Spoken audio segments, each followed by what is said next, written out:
Imagine this.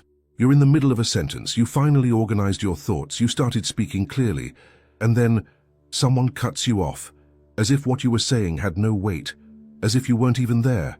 And in that exact moment, something shifts inside you. Your body tightens, your mind speeds up, and your instinct is to fight your way back in, to speak louder, to interrupt back, to say, "Hey, let me finish." But here's the truth no one tells you. The moment you have to ask to be heard, you've already lost, because average people fight for space. They compete for attention like it's something scarce, but respected people control the environment without raising their voice. And today, you're going to learn 6 phrases that do exactly that.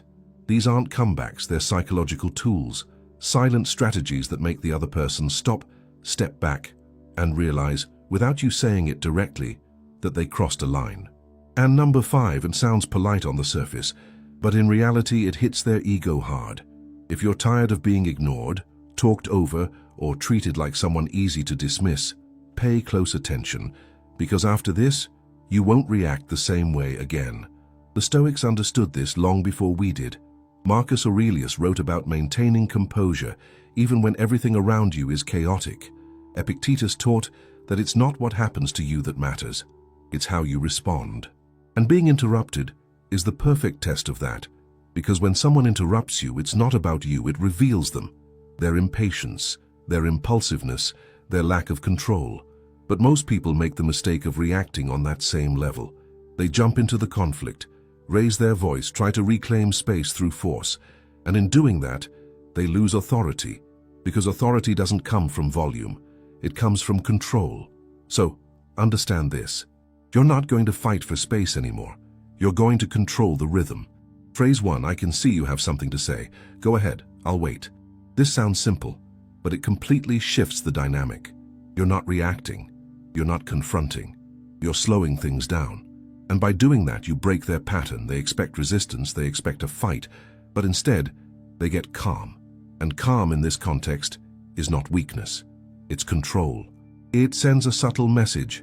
I'm not in a rush, and because I know my moment will come. And without realizing it, the other person starts adjusting to your pace. Phrase 2. Finish your thought, then I'll finish mine. Here, you're creating structure. You're not asking for space, you're organizing the conversation. But the key is the tone. No irritation, no sarcasm, just steady calm. Because that communicates something powerful.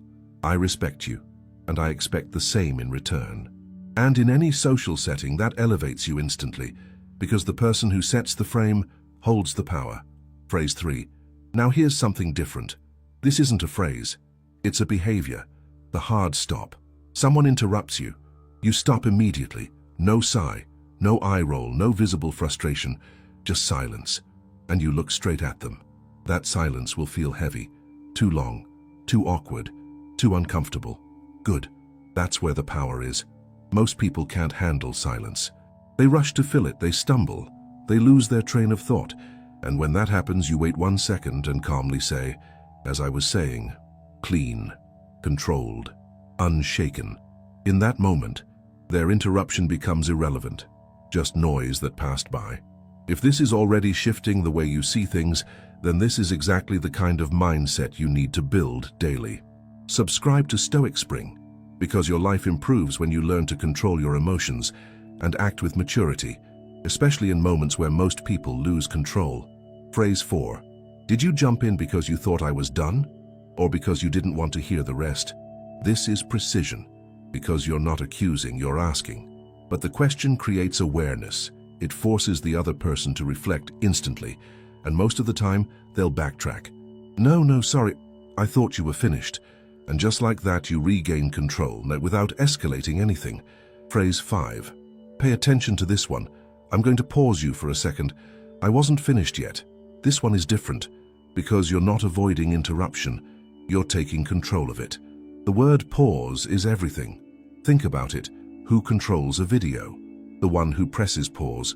You're doing the same thing in the conversation. You're setting the timing. And you're doing it politely. But underneath that politeness, there's authority, because you're communicating one thing clearly. What I'm saying matters, and it's not going to be dismissed. And that hits directly at the ego of the person who interrupted you. Phrase 6. You seem really passionate about this. Why don't you go first? This is psychological strategy. When you label someone as passionate, you're subtly pointing out emotion. And in any social interaction, the more emotional person appears, less in control. You step back. You give them space. But at the same time, you redefine the dynamic.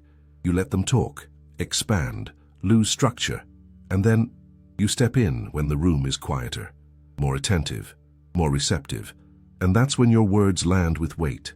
In the end, it all comes down to this. The world is getting louder. Everyone wants to speak. Everyone wants attention. But very few understand this. Respect doesn't come from volume, it comes from control, from presence, from the ability to stay grounded when others lose theirs.